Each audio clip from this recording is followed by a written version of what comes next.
All right, so we have a fun new series that we're going to be doing here on the YouTube channel, and what it is stop using the wrong muscle, and we're going to highlight different positions through the lifts. Now, this is something that comes up all the time because remember, certain muscles have to be on during the lift in certain positions, other muscles need to be off, and this is where most issues occur for weightlifters out there. So let's get into it. Today we're focused on the snatch start position. The first muscle that needs to be off, stop using this muscle when you're coming off the floor at the snatch, is the back. Now, if your mind just exploded and you're going, Drew, come on.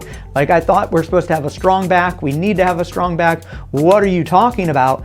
If you're using the back off the floor, you're typically hitting the bar into your shins, into your knee, or you're going around the knee. So the bar's actually going away from you to then try to come back. All three of those issues suck and totally lower our weight. So that's why I'm saying the back, what it does is it holds position as the legs push. So what do we need to do instead of using the back? We need to use the back by holding it steady and let the legs drive us up. Notice how when we go from the floor to that above the knee position, that back angle stays the same because it's holding versus trying to pull or do any work. Hey, just a quick interruption while we're talking about getting into the back and other muscles that we shouldn't be getting into. We're putting together an online course that, if these videos have helped you, is going to help you take it to the next level. It's going to have a complete approach to technique. It's going to have troubleshooting of how to troubleshoot your technique and make corrections, and programming to make corrections. It's perfect for the person in the messy middle where you've been doing this 1 to 4 years and you're stuck. You're just not making progress. And beginners, someone that wants to foundation of how to lift well, lift heavy, and lift for as long as you choose. So click the link up here or the link down in the description. I have a special deal for you, so check it out, and back to this video.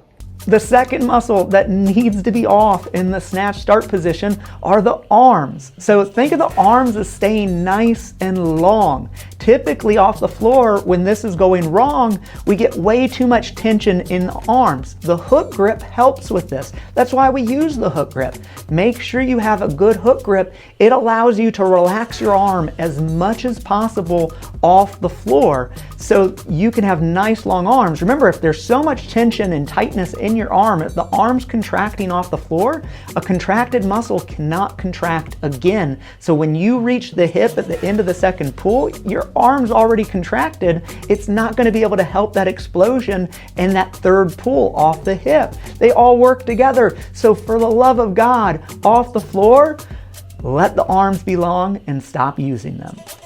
The third muscle in the snatch start position that we need to keep off that is wrong are our traps. With our traps, I want you to think of them a lot like our arms. Keep them nice and long, right? Nice long traps. If we're getting tense in the traps, we're trying to use every muscle to come off the floor, we're already doing it wrong. Nice and long traps, nice and long arms so those legs can push and drive us up off the floor. Stop using your traps off the floor. And finally, the last muscle I'm highlighting as wrong off the start with the snatch start position is the lat. Now, you might have just thrown your device. You might be just, before you click away, let me explain this.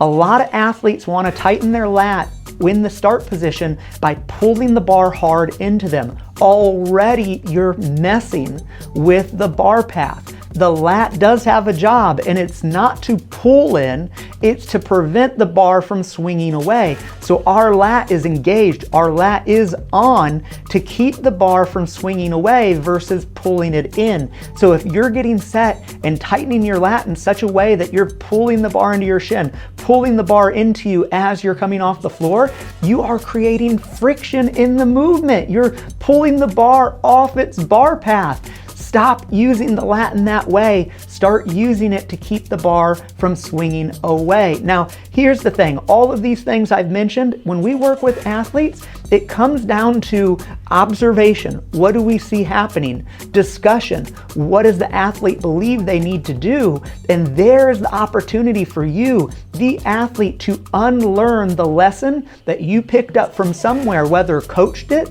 or you just interpreted it in whatever way. That is key, and I invite you, getting a coach, having support in this, being shown your blind spots, having that discussion is vital, because all athletes do these things I just mentioned in different ways, in different mixtures. No two athletes are the same, and neither are you, and that's why you need an individual approach. Hit this discovery call button, set up a call with us, and let's discuss where you're at, where you want to go, and let's get you the support you need. Now, since this video helped you, smash that thumbs up button, pay it forward, send it to a friend that it could help, and subscribe, because another video, well, part 2 is coming next week.